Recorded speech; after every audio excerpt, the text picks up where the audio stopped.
Hello and a very good day.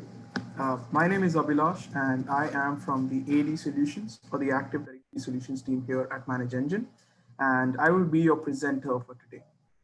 Now, before we go ahead and jump in, I would like to thank you all for joining in. I would like to thank you all for taking out the time.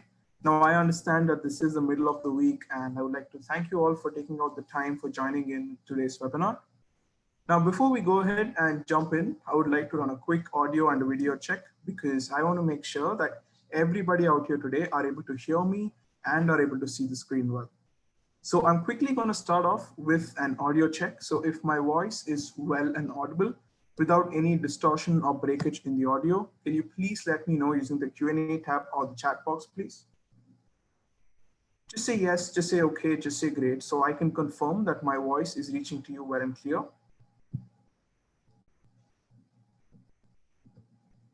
Perfect. Thank you, Tommy. Thank you, Brian. Thank you, Diana. Thank you so much for your responses. I hope you can see the video as well, the title and my email ID. If the video is all clear without any trouble, can you just give me one more confirmation?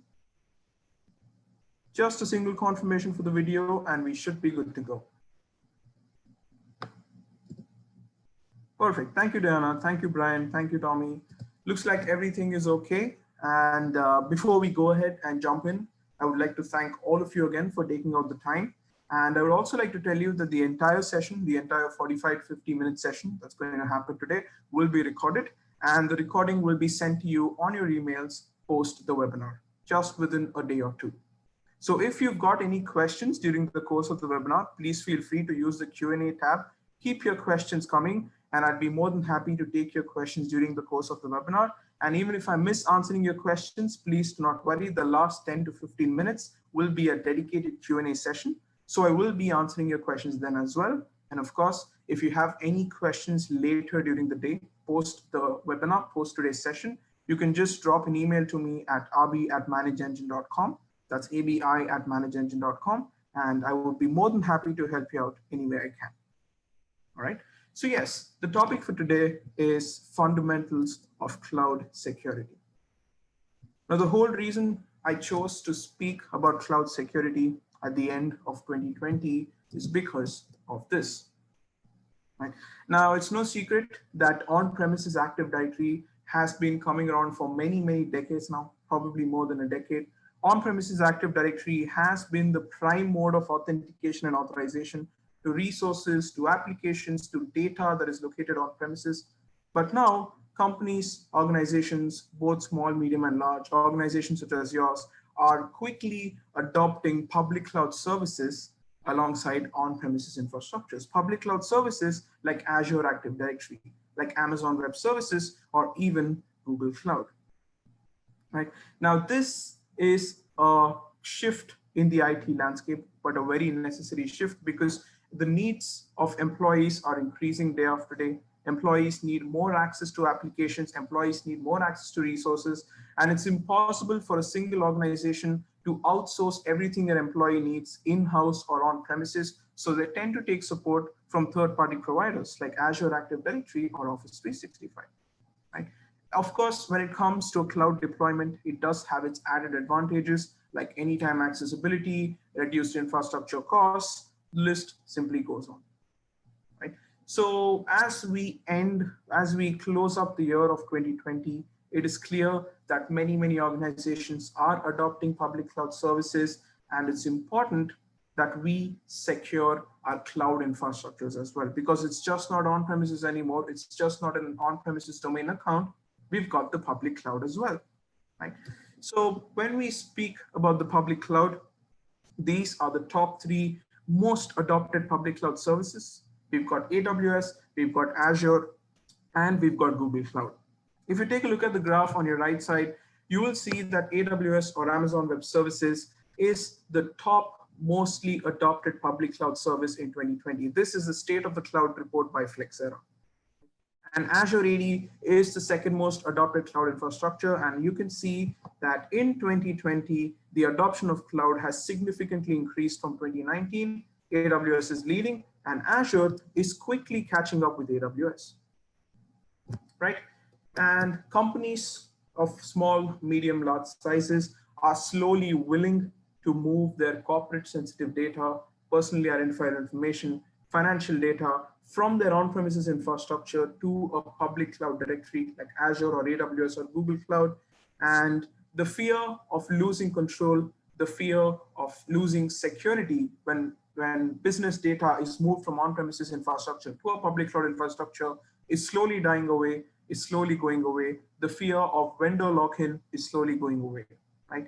And in 2020, most of the workloads in organizations, that's close to 48%, that's half of the workloads of organizations were in the public cloud. Now, these numbers may not apply to you because they may vary based on organizations and industry, but my point is public cloud services are being increasingly adopted. Companies are less hesitant to switch from an on-premises infrastructure to a public cloud. Companies are less hesitant to move their business sensitive data to a public cloud infrastructure. And it won't be a surprise if in the forthcoming years, we leave on-premises completely and migrate to a public cloud infrastructure, right? So everything is good. Companies are adopting public cloud services. AWS, Azure, and Google Cloud are being adopted. Sensitive data is being moved to the cloud, but that does not mean all problems are solved. Cloud maturity does not mean all challenges have been sorted, right? Security, lack of resource or expertise, and identity governance are the top three problems that most organizations face, either whether they are just starting off with the cloud, or they've completely moved to the cloud, or they are in the transition state, or in simpler words, a hybrid IT infrastructure, right? So these are the top most adopted cloud services. We've got Amazon Web Services, we've got Azure, we've got Google Cloud, and let's take a look at various events in Azure and various events in Amazon Web Services and see why they must be audited, how the native tools help, and how the native tools fail, and how ManageEngine can help, right? So without further ado, let's go ahead and get started with Azure Active Directory. So when we speak about Azure Active Directory, it's important for us to understand how events are audited in Azure Active Directory, right? So if I open up my Azure Active Directory console,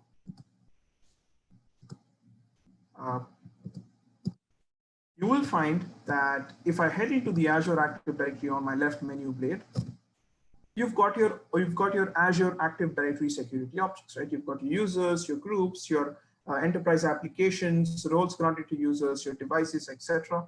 And all of these are a part of your Azure AD infrastructure, and all of these changes will be recorded in your audit logs, right? So in Azure AD auditing, any security change pertaining to your security objects like your users, groups, or applications or devices registered within Azure will all be recorded within the audit logs of your Azure Active Directory menu blade, right? You can just access it from here. But when it comes to your other Azure resources that are not a part of Azure Active Directory, like your storage accounts or your virtual machines or your SQL databases, they have their own way of auditing things. And in order to look into that, you'll have to click on them, right-click on the menu blade. And let me quickly show that to you. So if I head into storage accounts right here, and if I select an existing storage account, you will find something called activity logs, right? So if I click on this, do you see the activity log right here? That's right. So for every Azure AD resource that is not a part of the Azure Active Directory,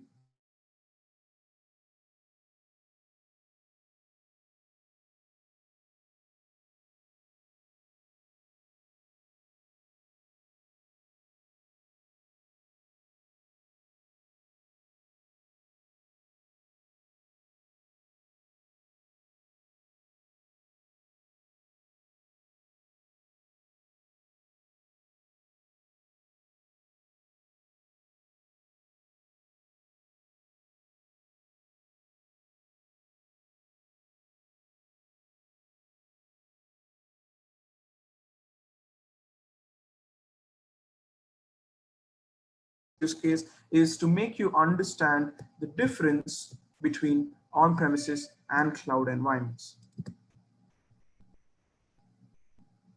right? I do see that there are a few audio issues. Please do let me know if the issue still persists.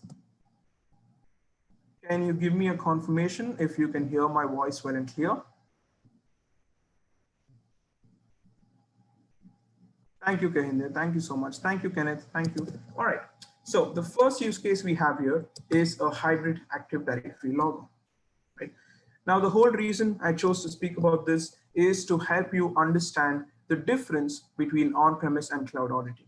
Right? Now, most organizations, they have not completely shifted to the cloud. They are choosing for a hybrid Active Directory approach. Now, when I say hybrid Active Directory, it's a combination of on-premises Active Directory and a public cloud infrastructure like Azure Active Directory.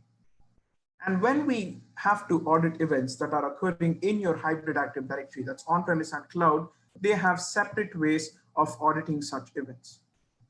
Right? Now, for example, if I open up my console right here, if I open up my event logs, do you see these events right here? All of these events that you see right here are your on-premises events. Right? Now, let me quickly clear the filter. There you go. All of these are your on-premises Active Directory events, right? Now, when I have to monitor logons in Azure, I'll have to open up the Azure AD console and I'll have to head into the Azure Active Directory part in the menu blade. And once I scroll down, you will find something called sign-ins, right? These are your Azure Active Directory logs. Now, the reason I'm showing you this is because Azure Active Directory does not record changes that are happening on-premises Active Directory, and on-premises Active Directory does not record changes that are happening in Azure. These tools operate as separate entities. These tools operate as silos, and it's important in a hybrid environment for you to correlate certain events that are happening to truly understand what's happening, right? So let me show you a simple use case right here. If I head into my VM and if I open up PowerShell, right? So I'm just going to close this.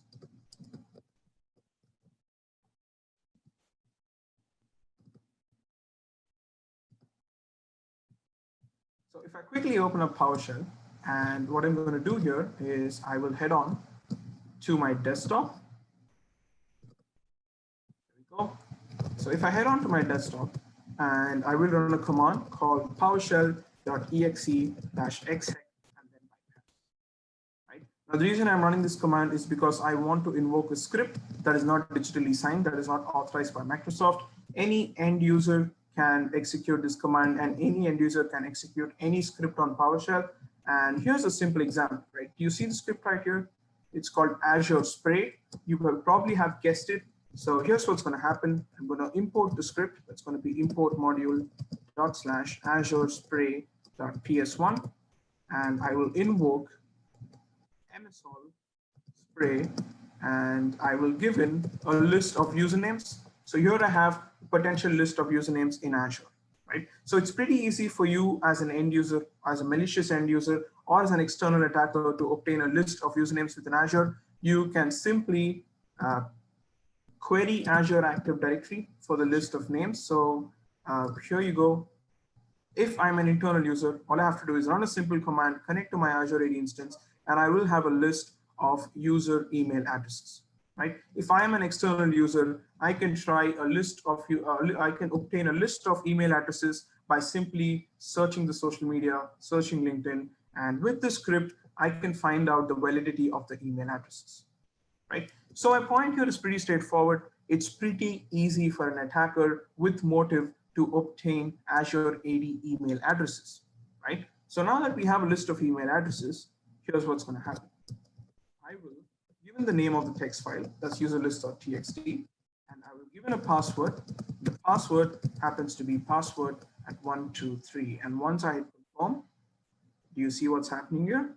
An internal user, an Active Directory user, could perform a password attack or a password spray attack on an Azure Active Directory console. Right? So here are the compromised users, here are their passwords. If multi-factor authentication is not enabled in Azure, Ross right here could potentially log into your Azure Active Directory console. And if one of these users happen to be administrators or hold privileged roles, it's game over, right? So that's my point. It's important for you to basically audit events that are happening on premises and cloud if you are choosing a hybrid Active Directory environment.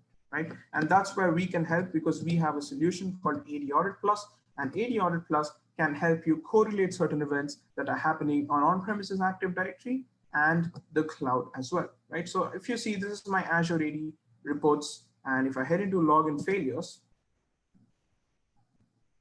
do you see what's happening here?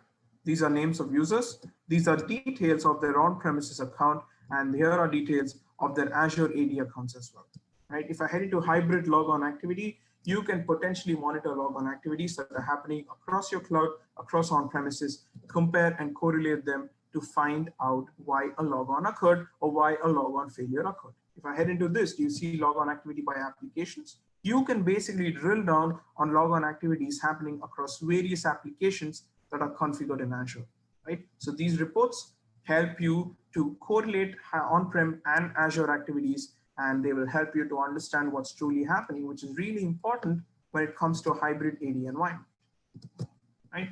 The second use case I wanted to talk about was role assignments in Azure. Now, like you all know, role assignments can happen on premises, role assignments can happen in Azure Active Directory, users can be authentication administrators, application administrators, and it's important for you to monitor role assignments, right? So how would I do that? If I open up my Azure AD console, and if I head into the audit logs right here, and under service, if I go ahead and select core directory service, if I head into category, and if I go ahead and select role management right here, these are all the roles that may be assigned to your users in your Azure Active Directory console. Do you see these? Added members to roles and removed members to roles. Now, all of this is good, but if I have to understand which user received what role in Azure, I'll have to click on each event. I'll have to head into target. I'll have to head into modified properties. And over here is the role name, right? Now, here's a simple question. If I have to find out which of my users are team service administrators, or if I have to find out which of my users have been assigned the user administrator role, which is the fastest way of doing it? Because I cannot filter these logs based on a particular role. I'll have to click on each log to find out what's happening, right? So that's when we can help. That's when AD Audit Plus can help, because AD Audit Plus has the capability to monitor your Azure Active Directory roles. So whenever members are added or whenever members are removed from roles, we can help you audit that. We can help you go back in time and find out any role assignments. We can help you monitor various Azure AD tenants as well. And not to forget, we help you search, right? We help you search, we help you filter. This is something the native tools cannot do. So for example, if I have to search which of my users are security readers, all I have to do is type in the role name here, and I'll have all the roles in front of me, right? So all of these reports that you see right here are actionable, meaning you can generate alerts on them. So if I head into create an alert profile, all you got to do is select the report from here, and you can configure an alert. For example, if there are more than 10 logon failures occurring within an hour, it could be a password attack attempt, and that's something that has to be alerted upon. If a user has been delegated a role outside of business hours, that's something that has to be brought to notice. And these alerts can alert your admin or your help desk via email, via SMS, and you can also execute a script, right? So the script that you see right here is kind of a remedial script. So just in case a user is performing a password brute force attack on your Azure AD domain, you can capture the attack with the alerts. You can alert the authorized users, and the script will carry out the remedial action, like terminate the user's session or shut down the user's system, right? So that was my second use case, role assignments in Azure Active Directory, right? Now, another important thing that I wanted to talk about was your Office 365 Unified Audit Logs, because Azure AD events are not just recorded here within the audit logs, but Azure AD events are also recorded in another place, and that is your Office 365 logs, right? These are your unified audit logs in Office 365. So any Azure AD based event or any Azure AD application based event are all recorded here. And if I scroll down, you see these reports right here. Everything is in JSON data. This is a simple added member to role activity that I'm trying to filter through the unified Office 365 log, but everything is in JSON data, right? So my point here is the native logs are all dumped in a single location. They don't let you filter. And of course, the information is cryptic like you see in JSON format. I could export these logs and view them in an Excel sheet, but that wouldn't make my job any easier. Right? So that's why you can use AD Audit Plus to search through activities and to filter through them and to set up customized alerts on certain security activities that are happening within Azure. Right? Similarly, we've got group membership management. Now, group memberships may change in Azure. Group memberships may change in on-premises Active Directory. Azure group memberships give access to certain Azure AD resources. On-premises AD group memberships give access to Azure AD resources as well. And it's important for you to monitor group membership changes either on-premises or in Azure, and we can help you do just that. While the native tools, not so much, right? So if I head into my AD Audit Plus console, and if I head into reports, Azure AD, do you see group management? So any user added to a group, any user removed from a group, any owner updated for a group, all of those changes will be recorded right here. If I head into my Active Directory console and scroll down, do you see group management right here? These are all your on-premises Active Directory group membership changes. Right? So this was the third use case I wanted to talk about. That is group membership changes within Azure, and we can help you do that. While the native tools, they do not help you. They cannot help you to filter through certain group memberships and find membership changes for a specific group, either within AD or within Azure, right? But we can help you do that. Now, all we've discussed so far is the IAM part of Azure. We've basically discussed logons, we've discussed role assignments, we've discussed group membership changes, but it's also important for us to look into the other part of Azure. That's your Azure resources or the network security part of Azure, right? So when it comes to Azure AD network security, there's a really, really important concept. If you have worked with this before, or if this is your first time working with Azure, it's important that you learn about Azure virtual networks, right? Now, virtual networks typically help you to segregate your Azure AD instances, now your virtual machines, etc., and place them in separate entities or place them as separate components. So it becomes easier to distribute traffic to them, right? So as you can see, this is my web tier subnet. This is my data tier subnet having only SQL servers. This is my Active Directory subnet having my on-premises domain controllers, right? So your virtual networks basically segregate your VMs, your databases, your Active Directory on-premises domain controllers into various subnets and direct data to them or direct traffic to them, right? So it's important for you to monitor your Azure virtual networks as well, because Azure virtual networks typically decide which device sits where. So if I head into my Azure virtual networks right here, right, and let's say I open up my first virtual network. Do you see this option right here called address space? Only the devices within this IP range will fall into this virtual network. Now, these devices could be SQL databases. These devices could be your on-premises AD servers. The list simply goes on, right? Do you see this right here? Connected devices. These are all the devices connected inside your Azure AD virtual network, right? So it's important for you to monitor the address space of your virtual networks, because if a malicious actor is trying to compromise your virtual network, all he or she has to do is change the address range. Right? Now, how would users receive control or receive privileges on the virtual network? It's with the IAM tag right here.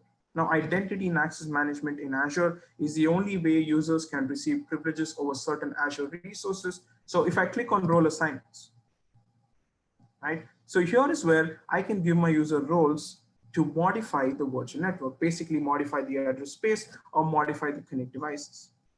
Right? I could give my user permissions to modify this space. I could give my user permissions to view what's happening here. The list simply goes on, and that's something that has to be monitored, and we can help you with that. Right? Now, we discussed two things. One is AD Audit Plus, and the other is Cloud Security Plus. Now, AD Audit Plus helps you to manage the IAM part of things. Now, the reason I showed you AD Audit Plus is because most of you have a hybrid Active Directory environment with Azure as the public cloud service. And in order to monitor IAM activities occurring in your hybrid Active Directory environment, it's important that you use AD Audit Plus, right?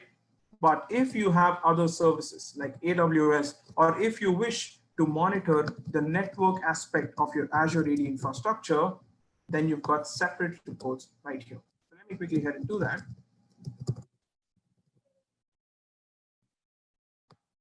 If I head into reports, do you see these reports right here? AWS, Azure, and Google, this is your GCP, this is your Azure, this is your AWS. Right? So AD Audit Plus typically is for you to monitor security changes performed by your users on your Azure AD or your Active Directory infrastructure. Right? These are object-based security changes, but Cloud Security Plus helps you to monitor your network in general.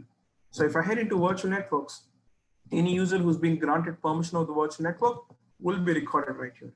Any subnet change in the virtual network will be caught right here. And of course, you can generate alerts where respective admins or help desk technicians or security analysts will be alerted on time. Right? The next thing I wanted to talk about was your storage accounts in Azure. Like your Active Directory has on-premises data servers, Azure has its own storage accounts as well. Now, storage accounts may store data in the form of blobs. Now, blobs are typically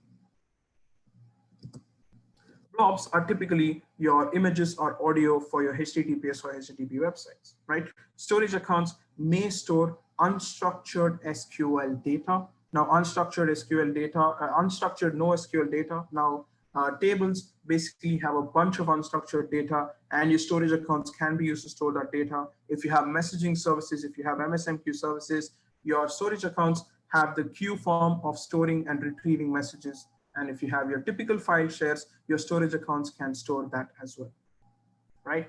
And how does an attacker obtain control over your storage accounts? It's not that complicated. So if I open up my Azure AD console, and if I click on storage accounts right here, right? And let me just open up a storage account.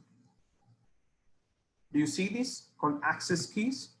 So this is just like a lock and key. Anybody who has an access key will gain an access to your storage accounts within Azure, right? Now I could potentially generate a new access key. I could copy this access key and give it to my end user, and that's something that has to be brought to notice, right? And like any other resource within Azure, like virtual networks or any other resource within Azure, any changes in IAM, basically whenever a user or a group is given certain privileges, is given certain roles within this particular resource within Azure, in this case, a storage account, that is something that has to be brought to notice. And we help you do just that because we help you monitor your storage accounts. Whenever permissions are changed, whenever access keys are generated for your storage account, whenever new access keys are generated for an existing storage account, or whenever access keys are created for a new storage account, all of those changes will be brought to notice, right? The next thing I wanted to speak about was your application gateways and resource locks and unlocks. Now, your application gateways typically have something, your Azure virtual networks typically have something called a traffic manager, right? Traffic manager does exactly what name states. Traffic manager helps you to distribute traffic to all the resources within Azure, right? So it's important that you monitor your traffic manager activities. Azure gives you the ability to lock certain resources. For example, if you have a database server and you lock the database server from being deleted, no attacker or no end user can delete the database server because you've set a lock on it, right? So it's also important for you to monitor your traffic manager, because the traffic manager dictates which traffic goes to which resource based on weight, based on priority, etc. And your locks and unlocks on your Azure AD resources, like your virtual accounts or your virtual networks, are something that has to be brought to notice, and we can help you with that because we've got reports for that as well. Right? Here you go, resource locks and unlocks. Right? So there's a lot to cover in Azure Active Directory. For example, what if a user is added to a device registered in Azure? What if the owner of a device has changed? What if a user receives a premium Azure AD license? What if virtual machines were created or randomly stopped due to a ransomware attack? What if inbound and outbound traffic rules were changed for your network security groups within Azure? All of those changes must be brought to notice, and we help you do just that. Because if I scroll down, do you see your traffic manager right here? These are your traffic manager reports, right? Basically, when your traffic manager directs traffic to your endpoints or to your Azure AD resources, these reports will give you that information. If I click on compute, this is data on your virtual machines, right? And for your other activities, such as identity and access management activities, where owners are added to devices, owners are removed from devices, or licenses are changed within Azure, all of those changes will be recorded right here. Right? So again, there's a lot you need to look into Azure. There's a lot you need to configure. There's a lot you need to secure when it comes to the IAM part. There's a lot you need to secure when it comes to the Azure resource or the network security part, like your virtual networks or your traffic manager or your load balancers even, and we can help you with that, right? Now, without further ado, let's take a look at our next use case here, and that's certain events within AWS or your Amazon Web Services. Right? Just like Azure, Amazon Web Services has its own way of managing identities and accesses within AWS. Right now, whenever a user is created, programmatic access is enabled for that user, where the user receives an access key and a secret access key. Secret access key in AWS, as you probably already know, is like a password in AWS. Right? So once a user account is created, the user could be added to a group, or a policy can be assigned to a user. Now, a policy basically dictates what a user can or can't do in an AWS instance. Users or services may be given an external role. Right now, a role only exists for a couple of hours or days, depending on how long you've configured the role for. So whether it be logon activities, whether it be user creation, whether it be secret access key generation, whether it be new policies added to users or roles added to users, all of these fall under the IAM umbrella in AWS, and that's something you have to monitor. And of course, Cloud Security Plus right here helps you do just that. Right? Check this out. This is your logon activity. These are your logon failures. These are your authorization failures. These are your IAM activity reports, your group reports, role report, policy reports. Whenever new access keys are generated for user accounts, all of those details will be caught right here with the IAM reports. Right? The next important thing I wanted to talk about in AWS is your auditing in AWS. Now, Azure AD has two ways of auditing. Right? Azure AD audits events in audit logs and activity logs, but AWS audits events in something called the cloud trial. Right? So cloud trial is pretty straightforward to access. All you got to do is head into your AWS console, and let me just sign in.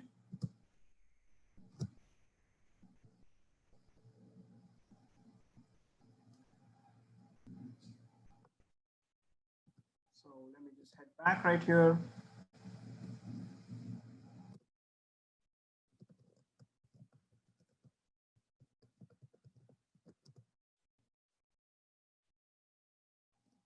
So once I log into my AWS console, here we go.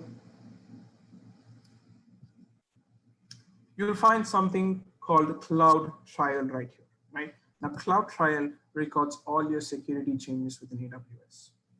Now, what's the problem with Cloud Trial? The problem that we faced with Azure Active Directory repeat for your Cloud Trial, because Cloud Trial dumps all your events within one single location that you see right here.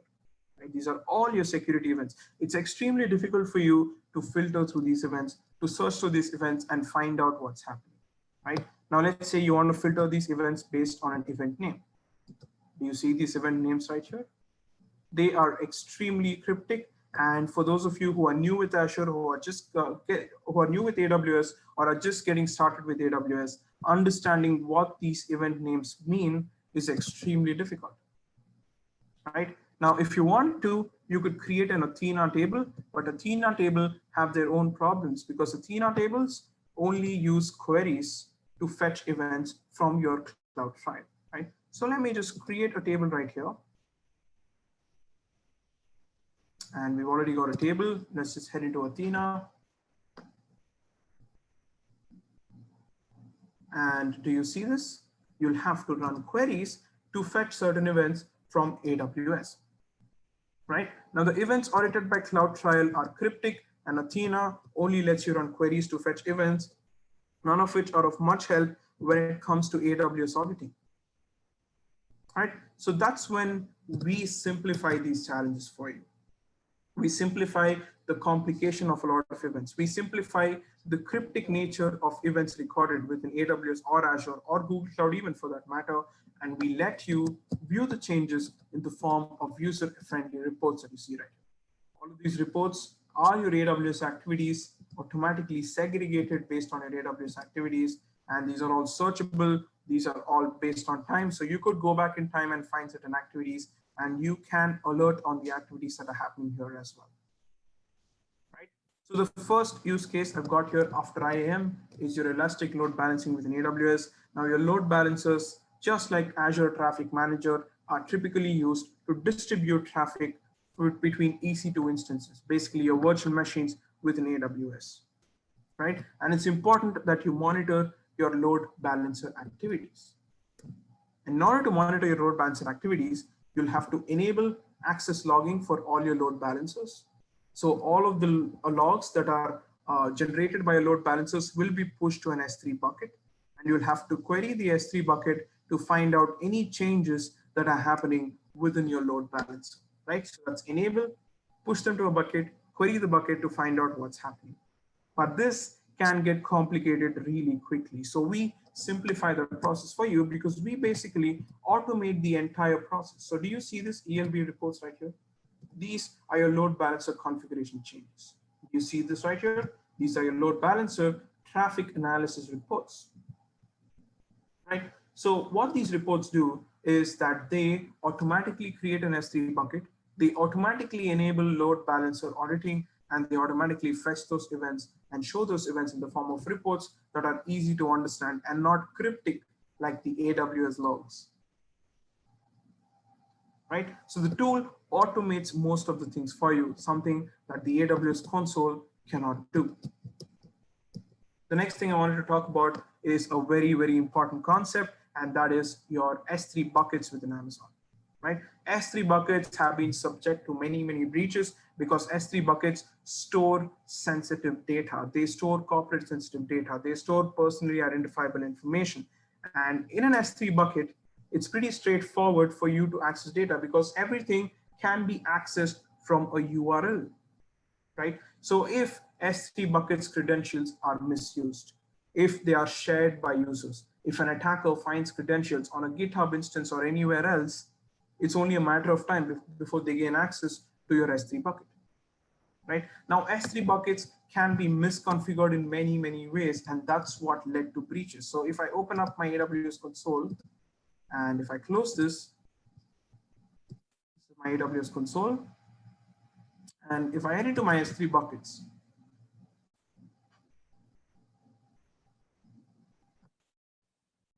and let me just open up a bucket, right? Let's open up the Frankfurt bucket that you see right here. And if I scroll down, do you see this text file right here? If I click on it, do you see the URL? This is how easy it is to access an S3 bucket if it is public, right? All you got to do is enter the URL and you got access to it. So you know how easy it is to access data stored within your AWS console, right? How can S3 buckets be misconfigured? If I click on permissions right here, if a setting like this is enabled, like a block all public access is off, anybody can access the S3 bucket. If any user who's not supposed to have access on the S3 bucket has been granted an explicit ACL or an access control entry or an ACE on the S3 bucket, the user may exfiltrate your data, or the user may share access to other users in your organization, right? Buckets can be made public by mistake, and access control entries can be misconfigured, which lead to S3 bucket breaches, right? Here's another example. An attacker can scour through GitHub to find S3 bucket credentials. Now, this is a mistake most developers make because they often leave credentials of S3 buckets in GitHub, right? Once attackers obtain the credentials, what happens next is that they try and compromise an EC2 instance or a virtual machine that has direct access to the S3 bucket, right? The attacker, if he or she is lucky, finds an EC2 instance with the credentials that he or she stole from GitHub and can access the AWS bucket, S3 bucket. Or the attacker may create a malicious or a rogue EC2 instance and somehow laterally move and gain access to a genuine EC2 instance with, again, access to the S3 bucket, right? So it's extremely important for you to monitor your S3 buckets, whether your S3 buckets are created, whether they are modified, whether their permissions are changed, like when they are made public or when a user has been granted explicit permissions on an S3 bucket, or when an inbound and outbound rules of an S3 bucket are changed, all of these changes must be brought to notice, and we help you do just that. So if I open up my console and if I head into AWS, you see this S3 bucket activity reports. Whenever S3 buckets are modified, deleted, and whenever files within an S3 bucket are accessed, deleted, created, or changed, all of those changes, we can help you audit, right? Now, the file accessed, file deleted, file created or changed, the file level auditing that we offer is absent within AWS, right? Again, you'll have to do your own configuration to fetch these events. You'll have to run your own database queries, but we help you basically monitor any file within any S3 bucket that may be accessed, that may be deleted, or even created or modified, right? So we help you monitor your S3 bucket activities as well. And AWS just doesn't end there, because there's a lot more that can go wrong with AWS security, right? Do you see this? These are your RDS instances within AWS. Now, a group may be granted access to this instance, right? The inbound and outbound rules may be changed. A snapshot of the RDS instance may be taken. A database may stop functioning due to an error or due to a ransomware attack, right? And when it comes to your EC2 instances within AWS, EC2 instances may change their state because your virtual machines or your EC2 instances may reboot, may shut down, may get started. A new key pair or a new access key to your EC2 instances may be created, right? A new security group may be given access to your EC2 instance, or the IP address of your EC2 instance may be changed, right? So be it your RDS instances, be it your EC2 instances, or be it any other critical component like your S3 buckets within AWS, we help you monitor all of those activities, right? So do you see these reports? These are instant state changes, right? These are new access keys generated for your EC2 instances. These are IP addresses changed for your EC2 instances. We help you go back in time, and we help you alert on certain activities as well. Right?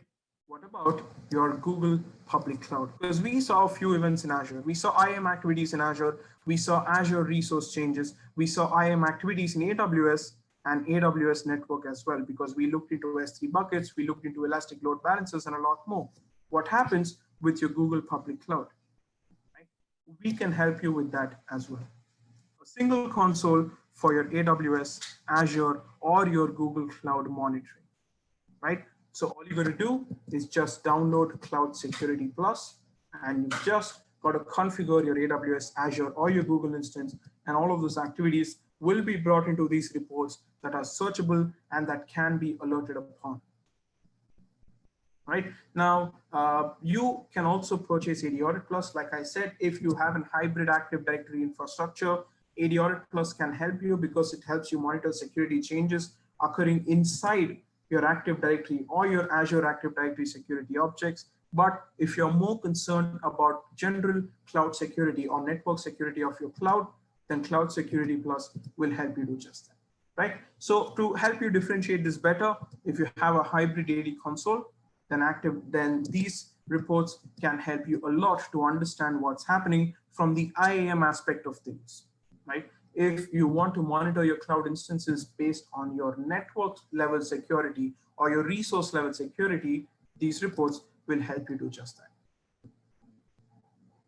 All right. Now, before I end today's session, I would like to thank you all for your time.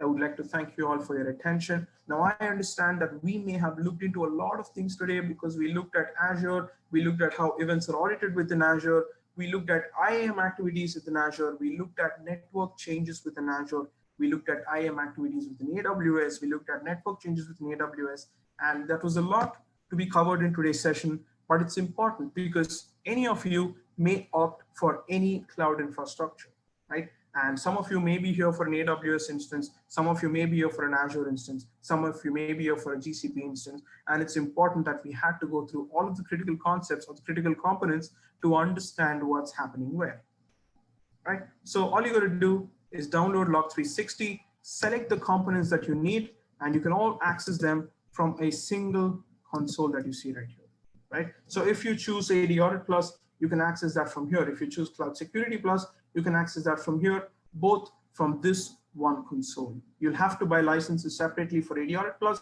You'll have to buy licenses separately for Cloud Security Plus. But once you buy both of them, you can add them to a Log360 and you can access both of them from a single pane of glass. So you don't have to shift between windows, just with just this one console for your complete public cloud security.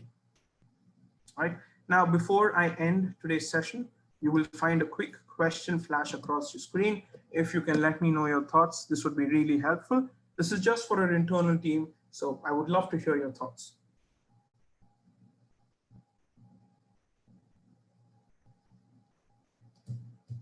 You should now anytime find a quick question flash across your screen. Please do let me know your thoughts. Thank you so much for your responses.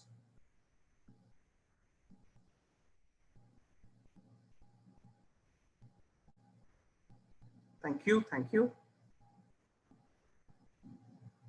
I really hope you found today's session informative, guys. There's a lot we had to cover, and we are just getting started with cloud, because all of these days we've been dealing with on-premises AD. Cloud is a new concept for us to grasp. We are just getting started with cloud, and we will be looking more into the cloud aspect of things in the upcoming year, in the forthcoming year as well, right? So do expect more cloud security and cloud management based webinars from me, at least in the year 2021.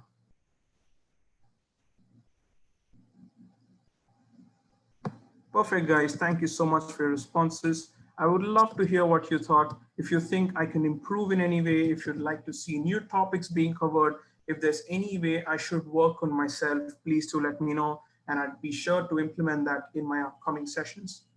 Please do let me know your thought, guys. Thank you so much for your time, guys. Thank you so much for your responses. If you've got any questions, I am just an email away. So all you got to do is just shoot me an email at rb@manageengine.com, and I will be more than happy to help you out any way I can. Thank you so much for your time. Thank you for your attention. I hope you're staying home. I hope you're staying safe, and I hope you have a wonderful rest of your day. Thank you. Bye-bye.